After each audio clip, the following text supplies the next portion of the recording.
He wasn't supposed to follow me home. But he did. And he didn't just follow. He watched. He waited. He chose his moment. Not like a stalker. Like a hunter.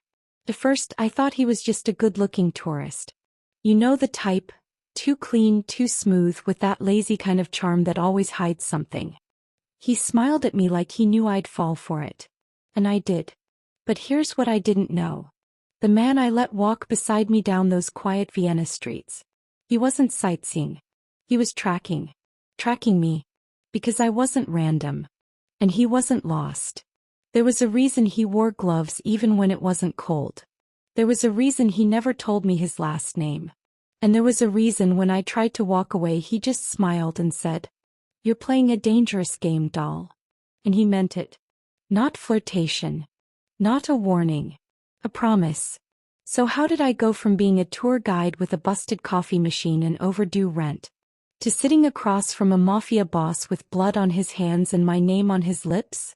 Let me take you back to where it all began. Hi, my amazing friends and family, welcome back to another story for today. If you are ready to enjoy this heartwarming story, smash the subscribe button and comment where you're watching from. I love seeing all your names and places. Also, don't forget to check out more of our interesting videos on the channel. And guess what? Tomorrow, I have got an even more exciting story to share with you that I know you'll love. Now back to the story.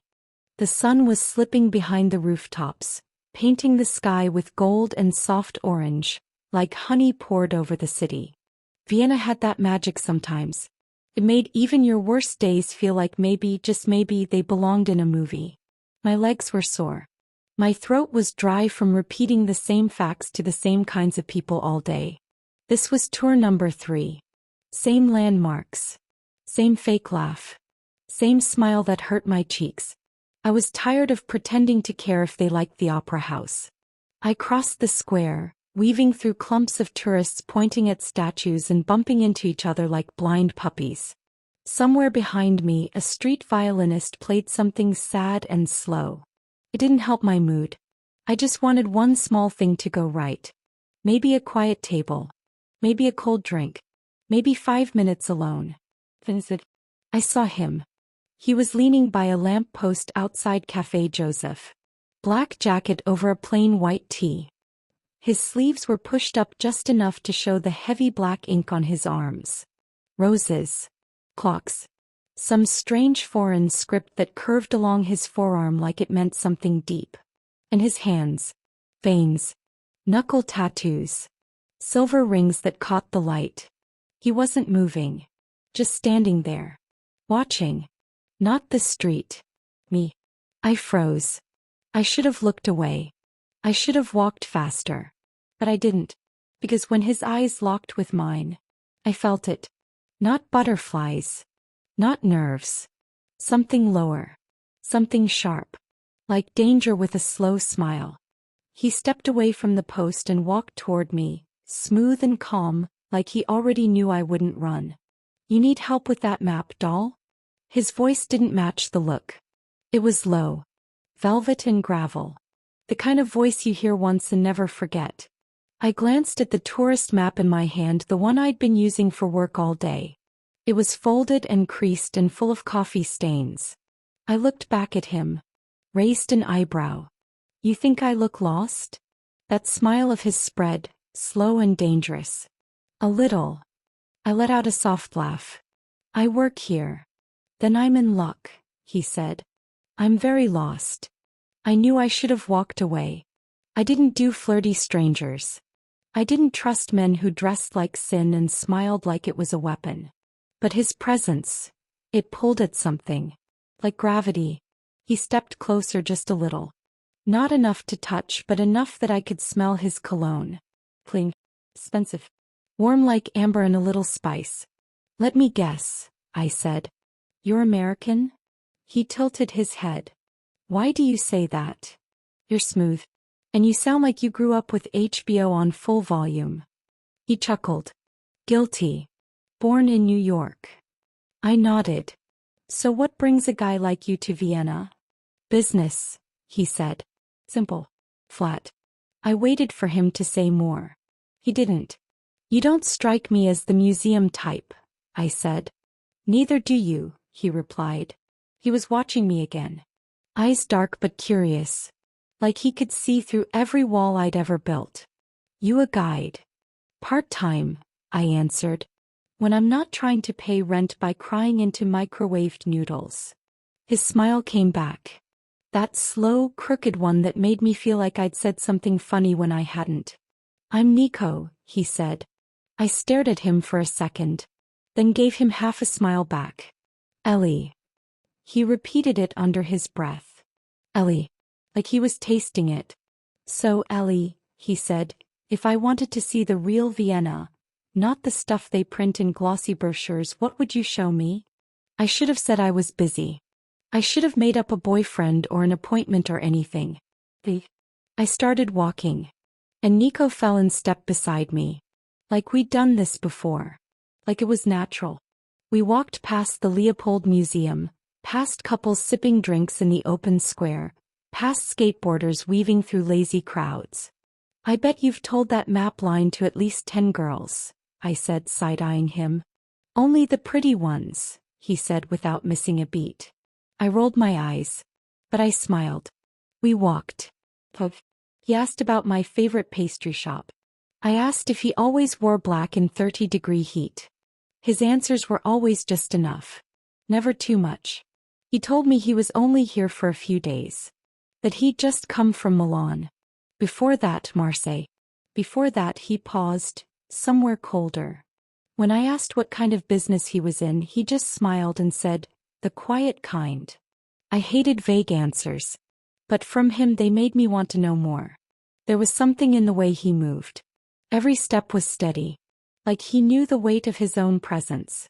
Like he didn't need to prove anything. And everyone noticed him. Waiters. Passers-by. Even the pigeons seemed to fly wider around him. Is this your first time in Vienna? I asked. First time in the city. Not the first time watching it. I stopped walking. What does that mean? He looked at me. Tilted his head slightly. His eyes flicked down to my lips, then back up. It means I've wanted to meet you for a while. My stomach dipped. Like a free fall I hadn't signed up for. Sorry. You stood here, he pointed to the stone steps we'd just passed. 2 weeks ago. With a group. Talking about the Habsburgs. I stared. How would you even know that? He stepped closer. I told you. I've been watching. My body stiffened. I wasn't sure if I should laugh or run. Relax, he said softly. Not in a creepy way. That's literally what creepy people say. He smiled again. Fair enough. We stood in silence for a moment. Then he reached into his pocket. Pulled out a coin. Gold and worn. He pressed it into my hand. Keep it, he said. For luck. I looked down. It was foreign. Italian maybe. I opened my mouth to ask what it meant, but he was already walking ahead. Come on, he said over his shoulder. You still haven't shown me your favorite spot. We ended up by the river. Sat on a bench where the water shimmered under the city lights. I told him about growing up in a quiet town. How I came here with 2 suitcases and 1,000 dreams. He listened. Really listened. And when I asked again what his real job was, he leaned in. I can't tell you. But if I did, you'd probably never speak to me again. There was no joke in his voice. No smirk. Just that deep calm. I felt cold suddenly. But I didn't move. He stood up, stretched, and looked down at me. Thanks for the tour, Ellie. He took out a small notepad, scribbled a number, and handed it to me. I'd like to see you again. I looked up at him. His shadow against the water. And before I could stop myself, I said, Give me your phone. He handed it over. I typed in my number. Press save. There, I said, tossing it back. Tau, it's fair. His smile came again. Slower this time. He pocketed the phone, nodded once, and walked away. Not fast. Not slow. Just like he knew exactly how far to go to keep me curious. I watched him disappear into the crowd. My heart still racing. And for the first time in a long time, I had no idea what tomorrow was going to look like. But I knew one thing. That man was not just some cute tourist. He was a question wrapped in a warning. And I had just given him my number. I told myself it didn't mean anything. A cute stranger. A phone number. That was it. People flirt in Vienna all the time. Especially in the summer. Maybe I'd never even hear from him again. But I did. He texted that same night. Still lost. Tour guide, any chance you work overtime? I smiled. It was stupid. I should have ignored it. I even typed out a reply and deleted it twice. But then I sent it. You following me again? He sent back a photo. The cafe near my apartment. A cappuccino in front of him. Wouldn't dare. He was 5 minutes away. The next day we had breakfast together. Then lunch. Then drinks in the evening. By the third day it was just... Nico didn't push. He didn't brag. He didn't flood me with sweet words. But he showed up. Every time. On time. Like clockwork. He walked beside me like he belonged there. And when he looked at me it was never rushed. Never lazy. It was like I was a riddle he liked solving. We didn't do fancy stuff. We wandered. Markets, narrow alleys, tiny shops tucked between souvenir stalls. He asked questions no tourist would know to ask. Why are all the statues facing that way? Why does that street smell like firewood at night? How come nobody here walks in a straight line? Made me laugh. He made me laugh. And somewhere between day 3 and day 4, it started to feel like maybe I could breathe again. That tight coil in my chest, the one life kept winding, began to loosen. But then I started noticing things. Small things. Like how he never gave his real name when we ordered coffee. One time he said Mark. Another time he said Thomas. Then Luca. I raised an eyebrow after the third one. You forget who you are today. He didn't even flinch. Names are just names, doll. But his smile didn't reach his eyes. Another thing. He paid in cash. Always. Big notes too. Crisp ones. The kind that smell new. He never waited for change. Just left it on the table and walked out like he didn't care if he dropped 100 for a €5 sandwich. And then there were the cameras. I didn't notice it at first. But once I saw it I couldn't unsee it. He had this way of moving. Smooth. Like water. But whenever we walked into a store or a place with security cameras he shifted. Subtle. Just a half step out of frame. He'd turn away, duck his head, pretend to check his phone. Anything not to be recorded. Once at the tram stop I caught him glancing up at a camera on a pole. Just a glance. 1 second. But his jaw tightened. Paranoid much? I joked. He looked at me with a half smile. You think I'm interesting now, wait till I vanish from every photo you try to take. I laughed. But goosebumps crawled up my neck. Then there was his phone. He never scrolled. Never checked socials. Never even held it unless it buzzed, and when it did he would read something fast and delete it just as fast. Like every message was a secret. I knew it was strange. But I didn't ask. Not yet. Because he made me feel like the world had slowed down, like I mattered in a way that wasn't about being useful or nice or pretty. I felt seen. Heard. That feeling is dangerous.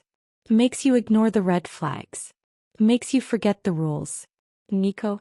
He didn't play by rules. The night everything shifted, it was raining. Not a storm. Just soft summer rain, steady and warm. The kind of rain that makes the streets glow and the air smell like wet stone and roses. We just left a tiny wine bar near the canal. The kind of place with peeling walls and candlelit tables. He told me stories about Naples. How old houses had secret tunnels. How grandmothers ruled the street. How espresso could start wars if you made it wrong. I was tipsy. Happy. Walking barefoot because my heels had betrayed me again. He held my shoes in one hand, umbrella in the other, and we walked like nothing in the world could touch us. Then I felt it. That shift. Like the air changed weight. Like something was watching us. I slowed down. Back. There was a man across the street. Gray coat. Umbrella. Nothing strange about him.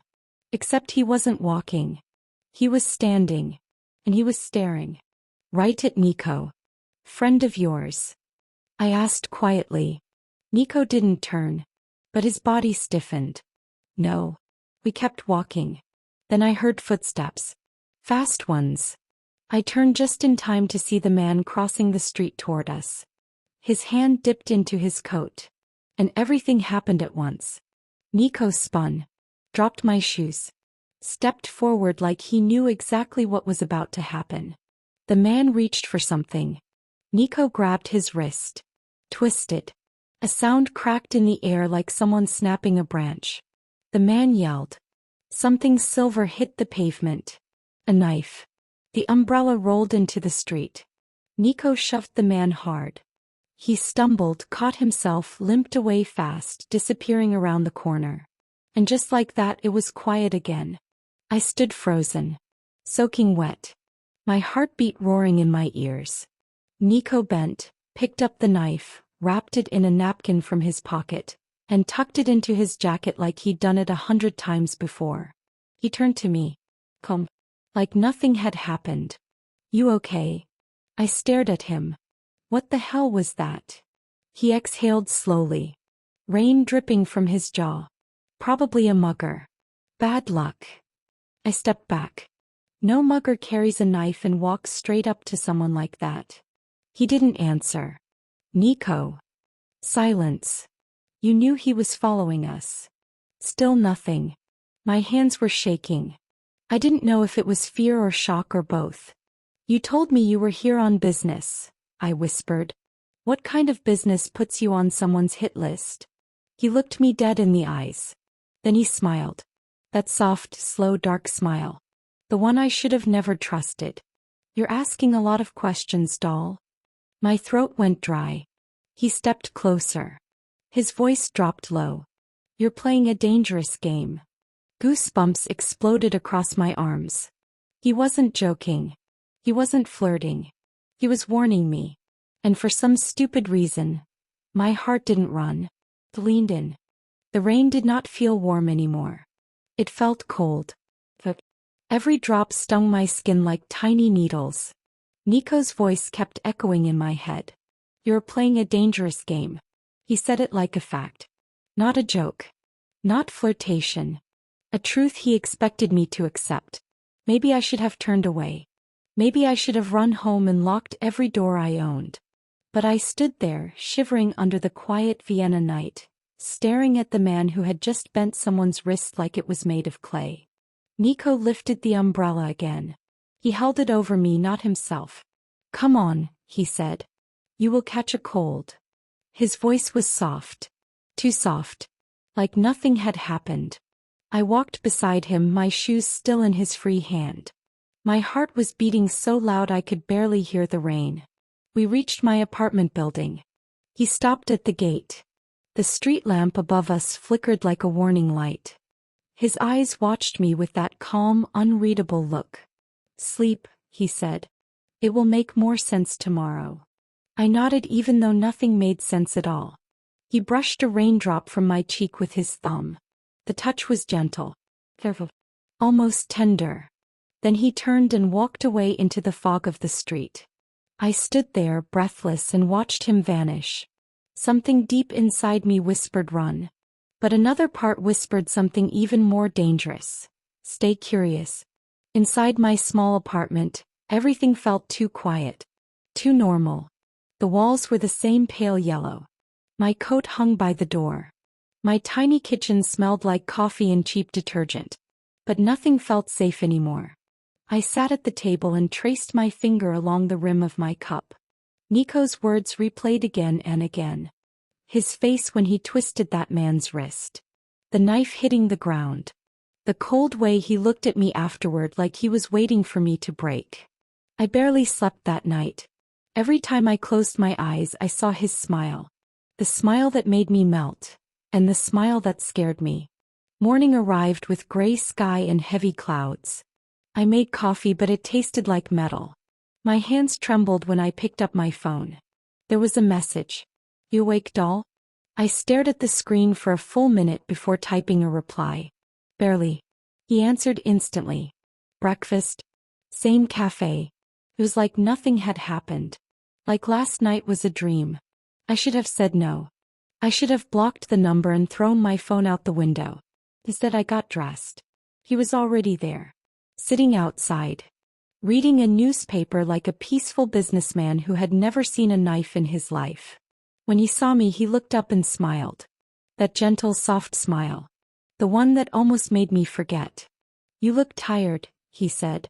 You look like you slept fine, I replied. He laughed quietly. I did. We talked about nothing. Weather. Music. A street festival coming up. His eyes never left mine. His voice never shook. He was calm. Too calm.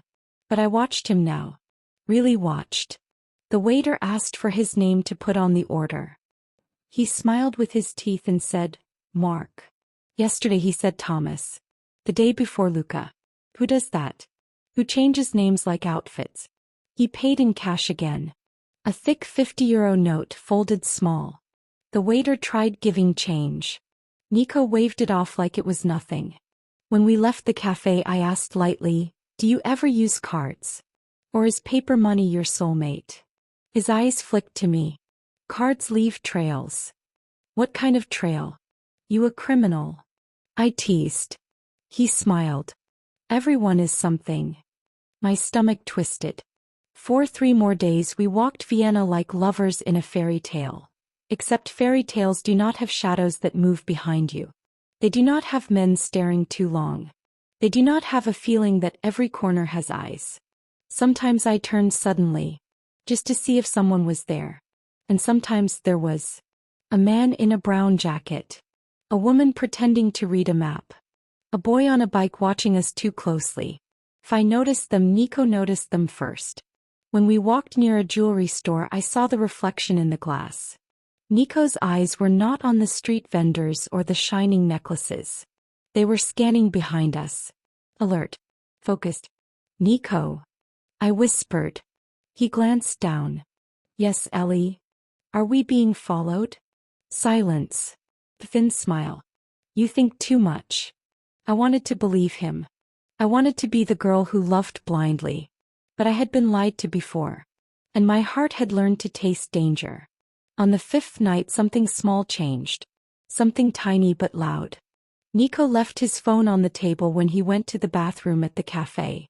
I did not touch it. But it lit up. A name appeared. Not a name in English. Not a name I knew. Just one short word.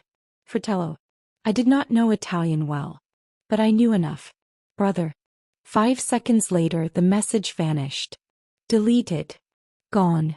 Nico came back calm as always. But now I watched him with new eyes. Who deletes messages the moment they arrive? Who changes names at every cafe? Who attacks a man in the rain like it was normal? Who carries a knife wrapped in a napkin? And why did everyone seem just a little afraid of him? I decided to do something stupid. I decided to dig. Not big digging.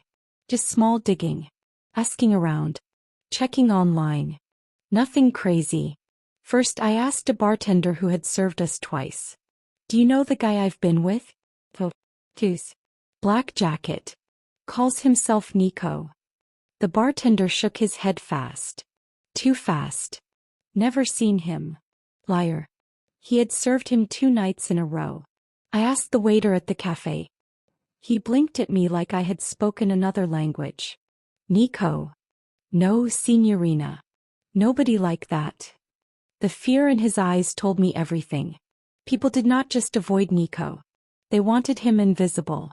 Which meant he was not a tourist. And he was not harmless. That night, alone in bed, I opened my phone.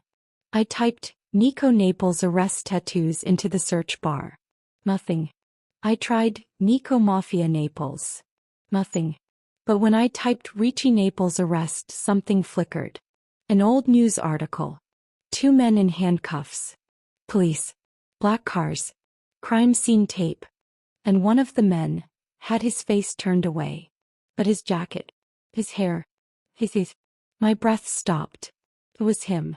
There was another link under it. An Italian newspaper. I clicked it. The picture loaded so slowly it felt like torture. But then, there he was. Handcuffed. Head down. Angry eyes. My hands went ice cold. My throat closed. I clicked the picture again, zooming in. No mistake. The caption said something in Italian. I copied it, translated it. My chest tightened when the words appeared. Member of Ricci family detained in Naples investigation. Ricci family. My stomach turned over. I clicked more links. Some were blocked. Some were gone. But one remained. A crime group. European ports. Smuggling. Money. Disappearances. And the last line of one article made my blood freeze. The Ricci family remains active and dangerous. I dropped the phone. My whole body trembled. Nico was not a tourist. He was part of something powerful. Something dark. Something real. The next evening he texted me. Dinner. I want to see you. I stared at the screen for 10 long minutes. Then I typed one word. Fine. I met him at the same quiet bar. He was waiting near the window watching the street. When he saw me, his face softened. You look pale, he said. I sat down. My voice was tight. Who are you? His eyes flickered. Small. Quick. Like he knew this moment would come. I told you. Nico. That is not what the newspaper said. I pushed my phone across the table. The photo was still open. He picked it up. Looked at it. Set it down. No denial. No surprise. No excuses. He raised his eyes to mine. His voice was low. Come. What do you want to know? I swallowed hard. Are you in the Mafia? The candle between us flickered. Shadows moved along his face. Yes. My breath hitched. Not because of fear. Because he had told the truth. Finally. He leaned back in his chair. His eyes never left mine. My family runs things in Naples. Ports. Money. Protection. Business. I came to Vienna to manage something. What kind of something? He shook his head. You do not want to know. I think I do. He watched me quietly. His voice softened. This is your moment to walk away, Ellie. The room felt smaller. The table felt smaller. The whole world shrank to just him and me. If you stay, he said, you stay in my world. And my world is not safe. I should have stood up. I should have walked out and never looked back. But I thought of the way he looked at me when he thought I was not watching. I thought of the way he kept me dry in the rain. I thought of the way he listened to every word I ever spoke. And the way his eyes softened just a fraction when he said my name. I was scared. I was hooked. Some part of me needed to hear him. Needed to know the truth. I am not walking away, I whispered. Not yet. Something in his posture changed. His shoulders lowered. His eyes warmed. He exhaled slowly like he had been holding his breath. He reached across the table and curled his fingers around mine. His touch was warm, strong, gentle. Then stay, he said. Stay and I will tell you everything. My heart pounded. My voice was barely there. I will stay. Just to hear you out. And that was how I stepped into the shadows with him. Not because he forced me, but because I wanted to know who he really was. And I wanted to know why he had chosen me. The cafe had emptied. The candle on our table burned low. Nico still had my hand in his, fingers warm, grip soft but sure. Outside, the street was quiet, but my heart wasn't. It was loud. Too loud. I'll tell you everything, he said again, voice soft as silk and dark as night. I didn't speak. I didn't move. As I knew. Once I stepped into his world, there was no going back. We left the cafe together.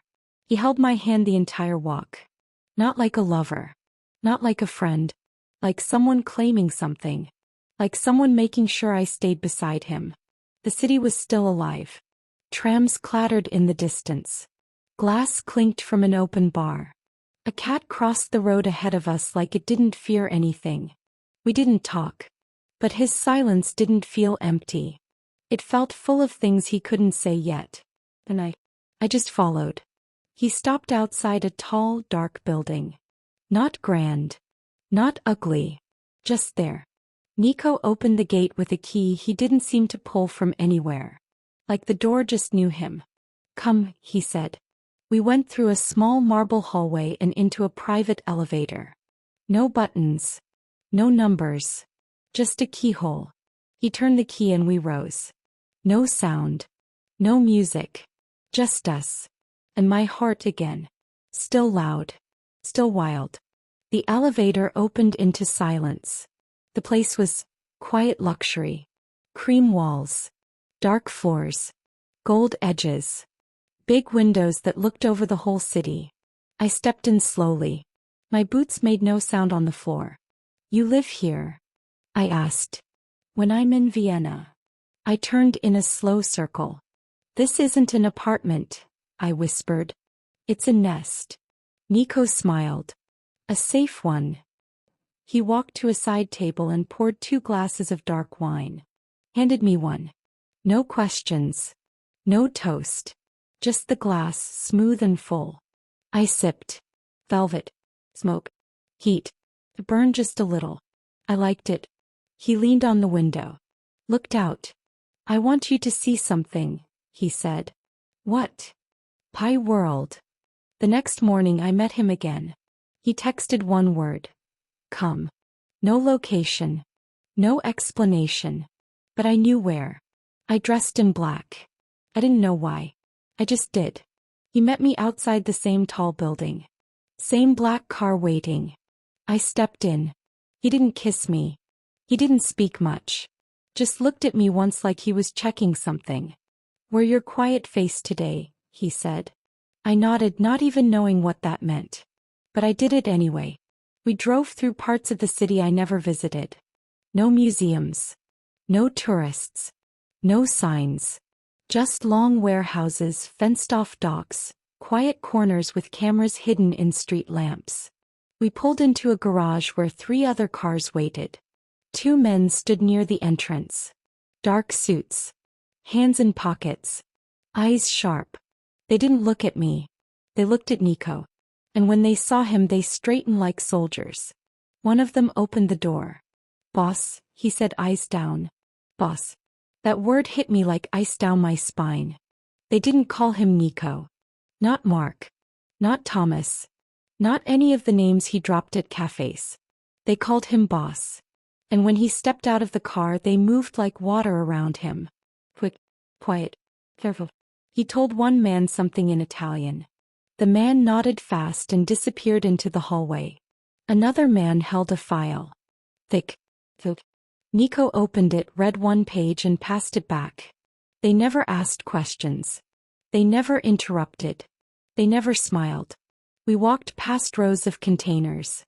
Long metal giants with strange markings. Some were open, showing crates wrapped in black plastic. Others had locks. Big ones. Rusted but firm. I didn't ask what was inside, because I already knew not to. He stopped near a silver door. Opened it. Inside was a room that looked like a meeting place. Leather chairs. A map of Europe on the wall. Red lines drawn across ports, rail lines, water paths. One man stood at the head of the room. Older. Gray hair. Scar across his lip. He nodded when he saw Nico. And then he saw me. His eyes narrowed. She knows? He asked in Italian. She knows enough, Nico answered. The man grunted. Said nothing else. That silence scared me more than any shout. After a while we left. In the car I finally asked, "Why did you bring me here?" Nico didn't answer for a long time. Then he said, "So you stop guessing." I looked at him. "This is what you do?" I asked. "Yes." "You run this?" "Some of it." I stared ahead. Then asked something that had been burning for days. "Why me?" He didn't pretend not to understand. "I saw you months ago," he said. "On a screen." I turned to him fast. "What?" "A bar in the old quarter. We were using the back room. Small deal. Safe location. Cameras weren't supposed to be recording. But someone forgot to turn one off. He looked at me now. You were working that night. Behind the bar. Laughing at someone's bad joke. I swallowed hard. You saw me on tape? He nodded. 15 seconds of footage. That's all. I felt dizzy. You remembered me from that? No, he said softly. I felt something. That's worse. My mouth was dry. So this whole thing wasn't by chance? No. You came to find me. Yes. I leaned back against the seat. Everything was spinning again. I wasn't a lucky girl who met a hot stranger. I was picked. Found. Watched. Back at my apartment, I opened the door. He stood behind me, not moving. Waiting. I looked at him. He didn't ask to come in. I didn't invite him with words. I just stepped aside. He followed. And that was how he entered my space. Not by force. Not by words. Just by silence and choice. I dropped my bag. He stood in the middle of my small room like he didn't want to touch anything. This is real, I whispered. Too real. He stepped closer. It was always real, he said. Then it happened. The first kiss. He didn't ask. He didn't warn. He just stepped forward and took my face in his hands, slow and certain. His lips touched mine, warm and deep, like he had waited years for that second. My knees nearly gave out. His kiss was not soft. It was full. Heavy. Controlled. Like him. When he pulled back, I was breathless. He looked at me like I was a question he had finally solved. I should leave, he said. But he didn't move. Neither did I. I only said one word. Stay. Later we lay on the couch. Clothes still on. Just near each other. The room was dark except for the streetlight outside the window. It painted long lines across his face. His hand rested on my waist. Not tight. Just there. He looked like someone who carried too many things inside. I traced a scar on his collarbone. How did you get this? I asked. He paused. Bad night. Bad choice. Silence again. You're not what I thought you were, I said. He turned his head toward me. What did you think I was? A storm, I said softly. His eyes stayed on mine. And now? I smiled sadly. Still a storm. But one I want to watch. He left just before dawn. Quiet. Careful. Like he didn't want to wake the walls. I stood by the window watching the sun rise. Orange light creeping between the buildings. I didn't feel safe. But I didn't feel lost either. I felt something else. Like I had stepped into a new book and thrown away the old one. That afternoon I went to get groceries. Nothing fancy. Just normal things to make me feel normal again. As I waited in line, a woman stepped beside me. Older. Elegant. Black coat. Red nails. No smile. You should be careful, she said without turning. I froze. Excuse me. Her voice was cold. Like a knife in the air. Men like him do not love. They take. I turned to her, heart racing. Do I know you? She looked at me then. Eyes like glass. No. But I knew a girl like you once. She stepped closer. Her perfume smelled like smoke and roses. She didn't listen either. And then she walked away. No name. No reason. Just a warning. And suddenly, my hands were cold again. The woman's warning kept crawling through my brain like a slow, cold spider. Men like him do not love. They take. She didn't listen either. Her words didn't come with a name. Just a chill. A slow squeeze around my ribs that made it hard to breathe. But I didn't run. I didn't stop answering Nico's texts. I didn't stop meeting him in strange places that didn't feel like they belonged to this city. Because something had already happened. Something had shifted in me. And I wasn't sure if I could come back from it. The next night he took me to a rooftop. Not a restaurant. Not a bar. Just a place. No signs. No sounds.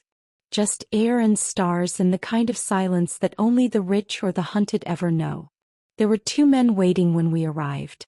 One was lighting a cigar. The other was standing stiff, arms crossed like a shadow with a heartbeat. Nico held my hand. "You don't have to come up," he whispered. I didn't answer. I just followed him through the door. The city glowed below us. Cars. Lights. Life. I didn't know how far we were from the normal world. But it felt like miles. The meeting was in hushed tones. Words I didn't understand. Ports. Schedules. Routes. One of the men nodded like a soldier getting orders. The other smoked and watched me too long. Nico caught the stare. He didn't speak. But his eyes did. The man looked away fast. Even up there, Nico was the one they listened to. The one they feared. And I started to understand he wasn't just important. He was the important one. The meeting ended. Nico led me back to the stairwell. We were halfway down when I heard something. Footstep. Too fast. Too close. Too wrong. Then glass shattered behind us. A sound like the world cracking open. Nico shoved me. Hard. I hit the wall. My elbow screamed, but I didn't stop. He was already moving. Pulling something from his jacket. The flash of a gun. The sound of his voice, sharp and low. Down. Now. I dropped. The air filled with thunder. Not once. Not twice. 3 shots. Then silence. Then running. Footsteps. A shout in another language. Another gunshot. A scream. Not mine. I looked up. Nico was crouched, one knee down, his arms stretched.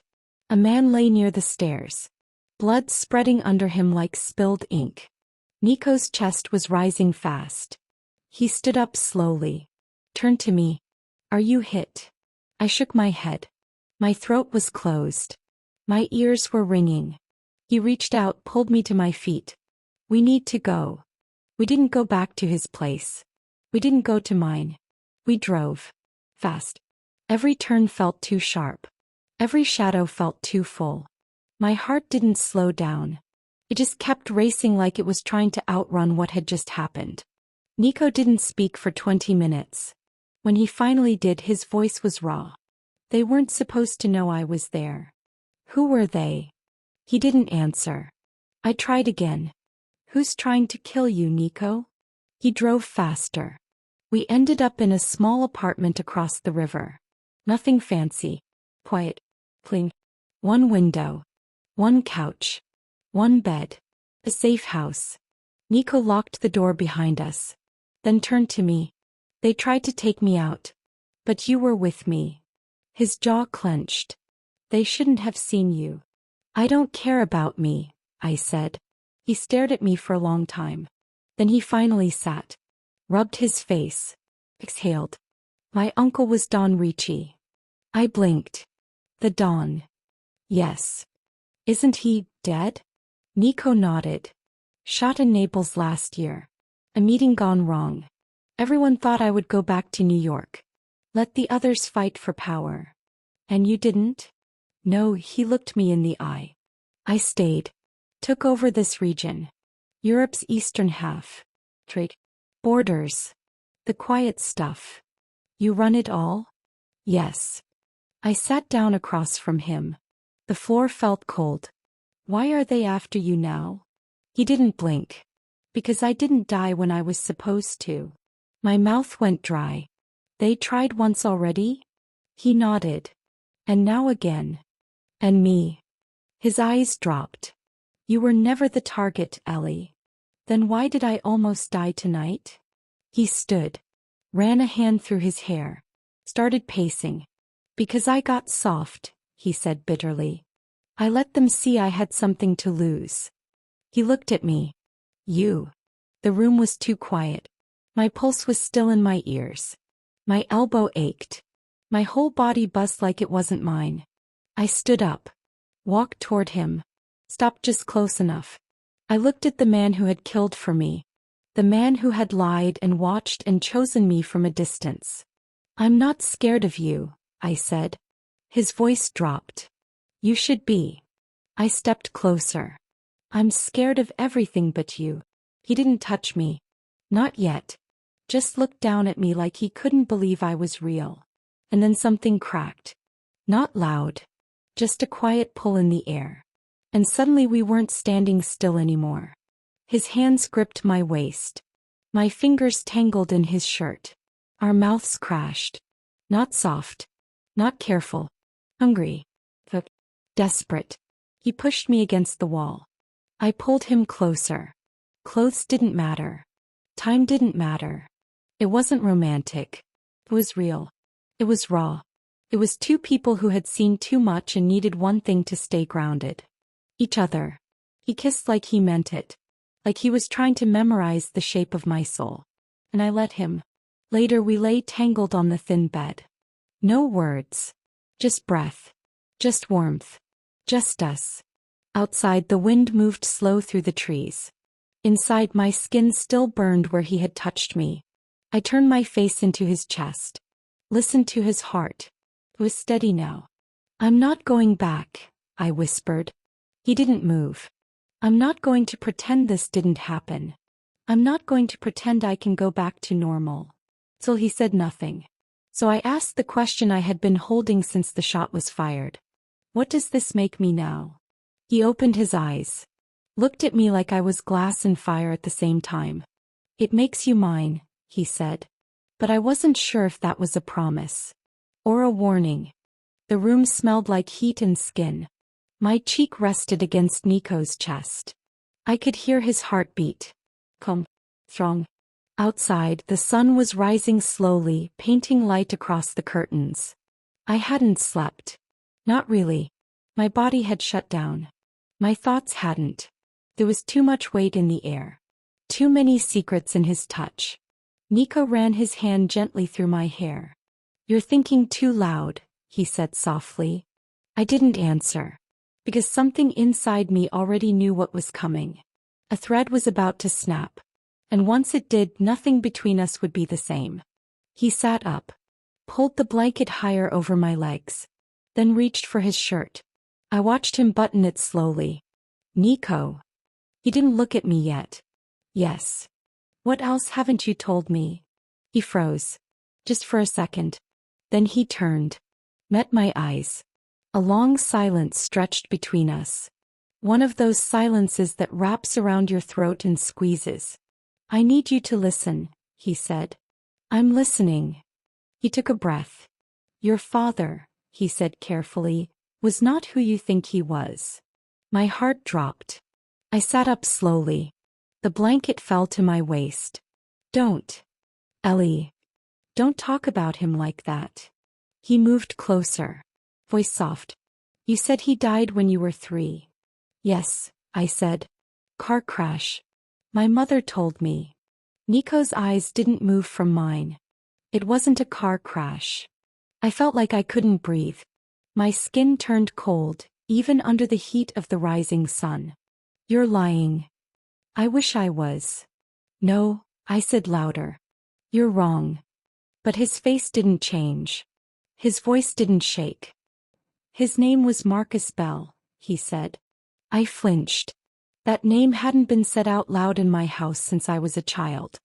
He worked for my family. For Ricci. No. He was a courier. He ran money, messages, sometimes weapons. He was fast. Smart. Trusted. Stop. But then he took something. Something big. Something important. My stomach twisted. My fingers clenched the blanket. He didn't. He did, Ellie. And he disappeared. My whole world tilted sideways. You're saying my father was a thief? I'm saying your father tried to run. And people got hurt. I stared at him. And your family killed him? Silence. The loudest silence I had ever heard. My chest tightened. Say it. Nico looked at the floor. I wasn't there. I was young. But I know what happened. Say it. His eyes lifted. Dark. Heavy. My uncle gave the order. Your father died in the woods outside Naples. Felt like the air cracked. Like the room fell apart piece by piece. The walls. The ceiling. The bed under me. Everything just dropped into silence. I stood, bare feet on the cold floor. You knew this. He nodded. You knew who I was when you met me? Yes. And you still came after me? He looked up. I didn't come after you, Ellie. I couldn't stop thinking about you. You watched me on a screen. Yes. You saw a ghost, I whispered. And you chased it. I chased you. Tears pushed into my eyes. But I didn't let them fall. You came looking for a ghost. He stood. Came closer. I found something real. I stepped back. Everything I thought I knew is gone now. I know. You knew this would destroy me. I hoped it wouldn't. But you let it. He didn't move. I didn't fall for your smile, I said. I didn't fall for your money. Or your power. I fell for your silence. The way you made me feel like I mattered. And it wasn't even real. It was. No, I said. It was a debt. He looked at me, eyes full of something I couldn't name. It started that way, he said. But it didn't stay there. I walked past him. Into the kitchen. I needed space. But space didn't help. His presence was everywhere. In my hair. My skin. My breath. I opened the fridge. Closed it. I didn't know what I was doing. I just needed to move. He came behind me, slow and quiet. I wanted to tell you sooner, he said. Why didn't you? Because I didn't know what you'd do. And now you do. I hoped you'd stay. I turned to him. The hurt in my chest was too big to hide. You should have told me the moment we met. I know. You should have let me decide. I didn't know how. You knew how to follow me. He nodded. Once. Heavy. You came to find a ghost, I said softly. But I'm flesh. His eyes darkened. You're fire. I shook my head. I'm not your guilt trip, Nico. You're not. I'm not your redemption story. You're not. Then what am I? He stepped closer. Close enough that I felt the heat off his skin. You're mine. My hands shook. I hated that my body still wanted him. Still trusted him. Even when my mind screamed to run. He touched my cheek. Light. Careful. I didn't know what love felt like until I saw you on that screen, he whispered. You didn't love me. You saw a chance to fix something broken. He didn't deny it. But his eyes stayed soft. Maybe, he said. But then you smiled. And I forgot the past. We didn't speak for hours. He sat on the couch. I stayed near the window. We didn't touch. We didn't argue. We just breathed. And somewhere in that silence, I started to wonder if maybe broken people didn't always break each other. Maybe sometimes broken pieces clicked. Not clean. Not perfect. But close enough. That night I lay beside him again. Different now. Not soft. But not cold either. The morning light crept in slow, like it didn't want to wake us. I lay beside Nico, fully dressed, staring at the ceiling. My body still hummed from the night before, but not because of touch. Because of truth. The kind that doesn't leave bruises on your skin. Leaves them somewhere deeper. He hadn't lied about what his world was. He hadn't lied about my father. But he had lied by silence. He had watched me walk right into his storm without ever shouting a warning. I turned my head. He was still asleep. So calm. So still. Like there weren't enemies looking for him. Like there wasn't blood on his hands. Like he hadn't hunted me for reasons that had nothing to do with fate. I slipped out from under the blanket and stood. My feet touched the cold floor. And for the first time in days I felt like I could breathe. I didn't leave a note. I didn't leave anything. Just walked out. The city looked the same. Tall buildings, sleepy cafes, people rushing to nowhere. But I wasn't the same. Not after everything he told me. Not after what I saw. Not after learning that my past and his past were tied together with a knife. I went home. My real home. The one with chipped tiles in the bathroom and water that sometimes ran cold. The one that smelled like lemon soap and dust and the perfume my mother left behind when she moved to Spain. I threw my keys on the counter and stared at my own reflection in the hallway mirror. I didn't recognize the girl looking back. She had sharper eyes now, tighter shoulders, and a quiet, burning question in her throat. Who am I now? That night I didn't sleep. I sat on the floor, wrapped in a blanket, eating cereal straight from the box like I used to before my life became something out of a movie. The silence felt heavy, like it was waiting for me to say something. But I didn't, because I didn't know what to say. Was I running? Maybe. Was I safe? No. Not from them. Not from him. And especially not from myself. There was a knock on the door just before midnight. 3 soft taps. I froze. No one knocked that late in my neighborhood. I crept to the door and peeked through the small peephole. A woman. The sharp jawline. Red coat. Long black gloves. She looked like she had just stepped out of a noir film, except her eyes were very real.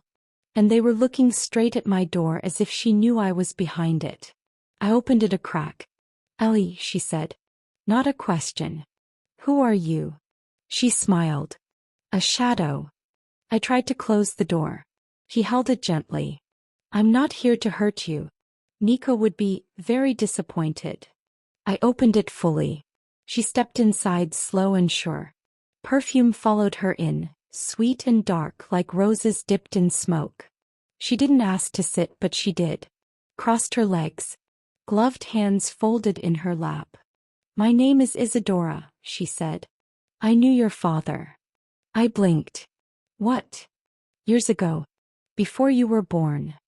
I sat on the arm of the couch. Not ready to trust her, but not ready to throw her out. She looked around like she was scanning every corner of my life. "He was brave. But foolish," she said. I didn't reply. "You're not him." "That's good." I narrowed my eyes. "What do you want?" She looked at me then fully. "I came to tell you the truth no one else will." I waited. "If you stay with Nico, you stop being Ellie the girl. You become Ellie the name." "What does that mean?" "It means the minute you stand beside him, you stop being seen as separate. You are his." "No, I'm not." "You will be." I stood. "I didn't ask for this. I didn't choose any of it." She tilted her head. "Then why didn't you run?" I didn't answer. Because she was right. I hadn't run. Even when I should have. Even when I found out my father wasn't just gone. He was taken. Even when I saw Nico with blood on his hands.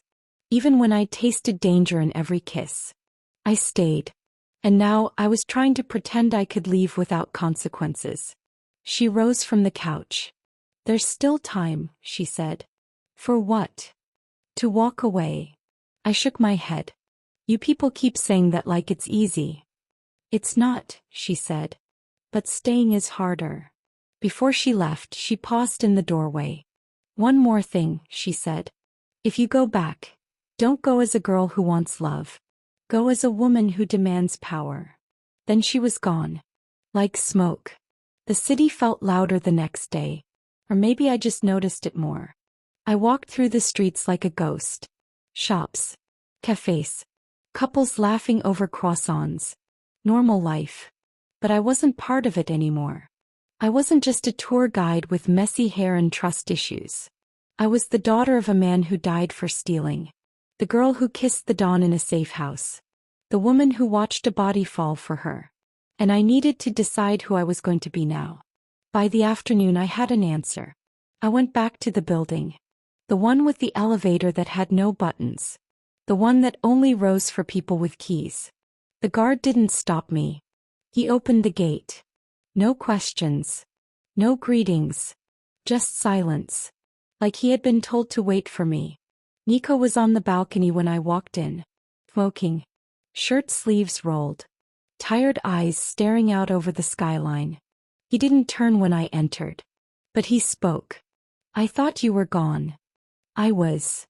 "Then why are you back?" I took a slow step forward. "Because I'm not done yet." He turned then. Looked at me. His face was unreadable. But his eyes. They burned. "You came back for answers?" "No," I said. I came back for terms. His brow lifted just a little. Terms. If I stay, I said, walking closer, I stay as me. Not your ghost. Not your guilt. Not your shadow. He said nothing. I'm not your thing to protect. Or to break. Or to own. Till he waited. I'm your equal. Your partner. Or I walk. The silence between us turned sharp. Then slowly he smiled. Not soft. Not gentle. But real. He walked toward me. Stopped one step away. Then he nodded. Done. That night I stayed. But this time not as a lover pulled into his storm. I stayed as someone who knew how to walk away. And chose not to. The city didn't feel like the same place anymore. Vienna had always looked soft to me. Clean streets, quiet trams, golden lights in the windows. But now, it looked like it was holding its breath. And I could feel the reason why. War was coming. Nico stood in the kitchen, black coffee in his hand, phone pressed to his ear. He wasn't speaking. He was listening. But the tension in his shoulders gave everything away. I leaned against the doorway watching him. He looked like marble and fire, calm on the surface but ready to break the world beneath it. He ended the call. Turned to me. They made a move. What kind of move? His jaw clenched. He didn't answer right away. Then he tossed his phone on the counter and reached for a second cup. They burned the Carlton-marked front. I froze. That wasn't just some building. That was one of his oldest places. A family asset. Nico. 10 men were inside. 4 didn't make it out. My chest tightened. Do they know it was yours? He looked at me like I'd just asked if water was wet. That's the point, he said quietly. It was a message. The hours after that moved in slow chaos. Calls. Meetings. Codes. Names. I stayed quiet. But I listened. Everything was shifting. Territory. Allies. Enemies. Nico. Nico was changing too. He wasn't the charming stranger who offered to help me with a tourist map anymore. He was a king planning revenge. A shadow calling back every favor owed. We were in the back room of one of his safe spots. A candle burned low on the table. Maps spread across the floor. Phones buzzing like insects in the corner. I stood behind him, watching him give orders in a voice cold enough to freeze glass. Take Franz off the eastern blocks. Replace him with Luca. No more soft hands. Anyone who questions it gets one warning. He turned to another man. Find Elio. He owes me. It's time he remembers that. Another call. Another favor. Another line crossed. But the part that shook me wasn't how easy he gave those orders. It was how everyone listened. Fast. Quiet. Like he was law. Like his word decided who lived and who vanished. Later, when the room emptied, I walked up to him. His eyes looked tired, but his body stayed still. You scare them, I said. I should. You scare me too. He looked at me slowly. I'd never hurt you. I nodded. I know. But that doesn't mean you're not dangerous. He stepped closer. I never pretended to be safe. And I never asked you to be, I said. Silence. Then he reached out, brushing his thumb against my cheek. You're not just some girl I found, Ellie, he said. You're the only line I won't cross. The words hit deeper than I expected. As I believed him. Even if I wasn't sure what that would cost. That night Nico laid out a plan. Not just a defense. They're getting bold, he said. I want them to feel untouchable. And then I pull the floor out. It wasn't a plan of words and warnings. It was blood and bait. And the bait was me. Absolutely not, I said. You'll be safe. They won't touch you. You don't know that. I do. Nico, they already burned one of your places. What makes you think they won't go after me next? His eyes locked on mine. Because I'll be watching. It happened the next night. We staged it at a club. One the rival family had been sniffing around for weeks. I was dressed like a girl on the edge of power. Not too rich, not too plain. Just curious. Just vulnerable enough. I walked in with two of Nico's men behind me. Not obvious. Just shadows. I ordered a drink. Laughed at nothing. Pretended I didn't know half the people in the room were watching me.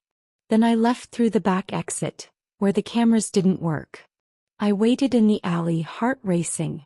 And right on cue, they came. 3 of them. Fast. Gloves on. No words. But they weren't expecting Nico. He came out of nowhere.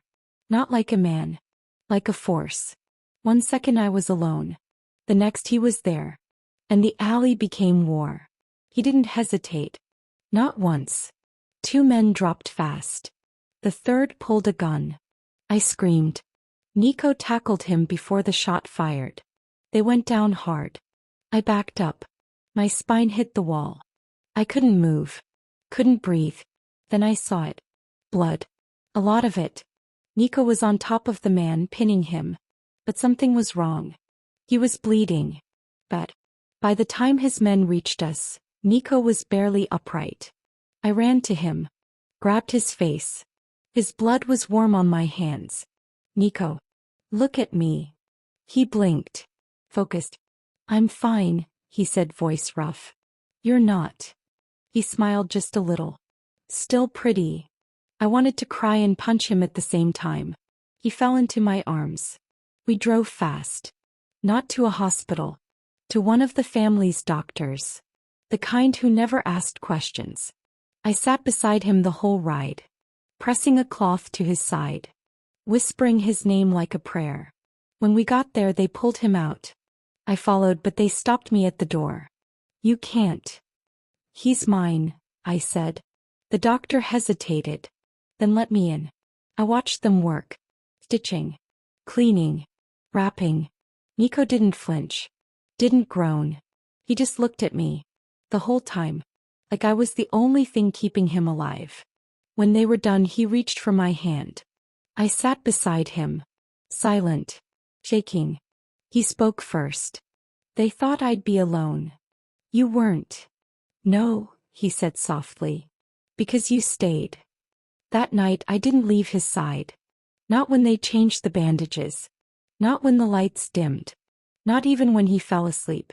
I sat on the edge of the bed watching him breathe. And in that quiet room I made a promise to myself.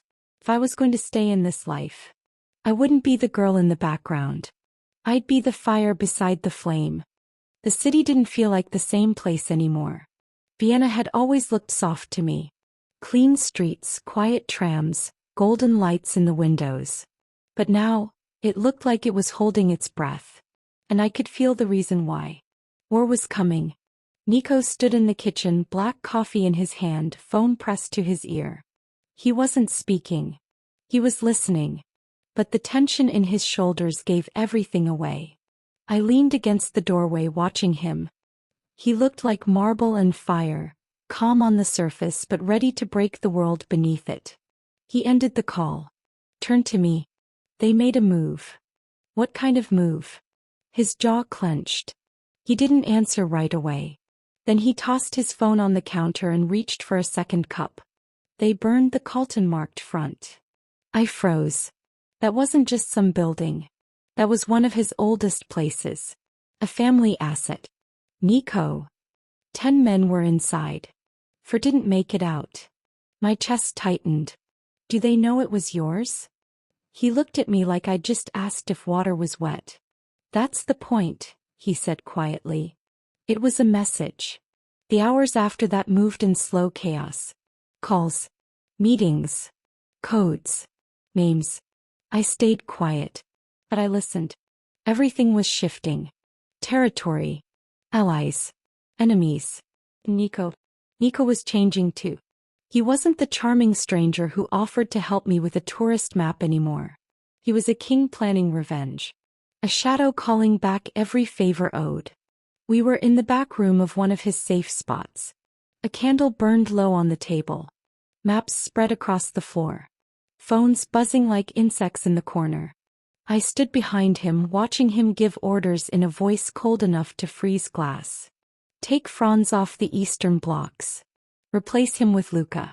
No more soft hands. Anyone who questions it gets one warning. He turned to another man. Find Elio. He owes me. It's time he remembers that.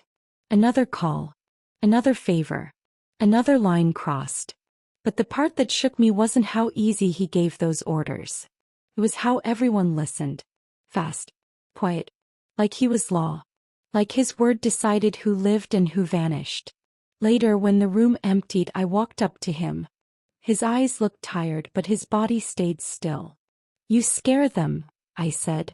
I should. You scare me too. He looked at me slowly. I'd never hurt you. I nodded. I know. But that doesn't mean you're not dangerous. He stepped closer. I never pretended to be safe. And I never asked you to be, I said. Silence. Then he reached out, brushing his thumb against my cheek. You're not just some girl I found, Ellie, he said. You're the only line I won't cross. The words hit deeper than I expected. As I believed him. Even if I wasn't sure what that would cost. That night, Nico laid out a plan. Not just a defense. They're getting bold, he said. I want them to feel untouchable. And then I pull the floor out. It wasn't a plan of words and warnings. It was blood and bait. And the bait was me. Absolutely not, I said. You'll be safe. They won't touch you. You don't know that. I do. Nico, they already burned one of your places. What makes you think they won't go after me next? His eyes locked on mine. Because I'll be watching. It happened the next night. We staged it at a club. One the rival family had been sniffing around for weeks. I was dressed like a girl on the edge of power. Not too rich, not too plain. Just curious. Just vulnerable enough. I walked in with two of Nico's men behind me. Not obvious. Just shadows. I ordered a drink. Laughed at nothing. Pretended I didn't know half the people in the room were watching me. Then I left through the back exit, where the cameras didn't work. I waited in the alley, heart racing. And right on cue, they came. 3 of them. Fast. Gloves on. No words. But they weren't expecting Nico. He came out of nowhere. Not like a man. Like a force. One second I was alone. The next he was there. And the alley became war. He didn't hesitate. Not once. 2 men dropped fast. The third pulled a gun. I screamed. Nico tackled him before the shot fired. They went down hard. I backed up. My spine hit the wall. I couldn't move. Couldn't breathe. Then I saw it. Blood. A lot of it. Nico was on top of the man, pinning him. But something was wrong. He was bleeding. But by the time his men reached us, Nico was barely upright. I ran to him. Grabbed his face. His blood was warm on my hands. Nico. Look at me. He blinked. Focused. I'm fine, he said, voice rough. You're not. He smiled just a little. Still pretty. I wanted to cry and punch him at the same time. He fell into my arms. We drove fast. Not to a hospital. To one of the family's doctors. The kind who never asked questions. I sat beside him the whole ride. Pressing a cloth to his side. Whispering his name like a prayer. When we got there, they pulled him out. I followed, but they stopped me at the door. You can't. He's mine, I said. The doctor hesitated. Then let me in. I watched them work. Stitching. Cleaning. Wrapping. Nico didn't flinch. Didn't groan. He just looked at me. The whole time. Like I was the only thing keeping him alive. When they were done, he reached for my hand. I sat beside him. Silent. Shaking. He spoke first. They thought I'd be alone. You weren't. No, he said softly. Because you stayed. That night I didn't leave his side. Not when they changed the bandages. Not when the lights dimmed. Not even when he fell asleep. I sat on the edge of the bed watching him breathe. And in that quiet room I made a promise to myself. If I was going to stay in this life, I wouldn't be the girl in the background. I'd be the fire beside the flame. Thank you so much for staying with me until the very end of this story. If you enjoyed this story, I promise you will surely love the next one. It's as crazier and more thrilling as you can ever imagine. So do check it out. Click on the image showing on your screen right now to watch the next one.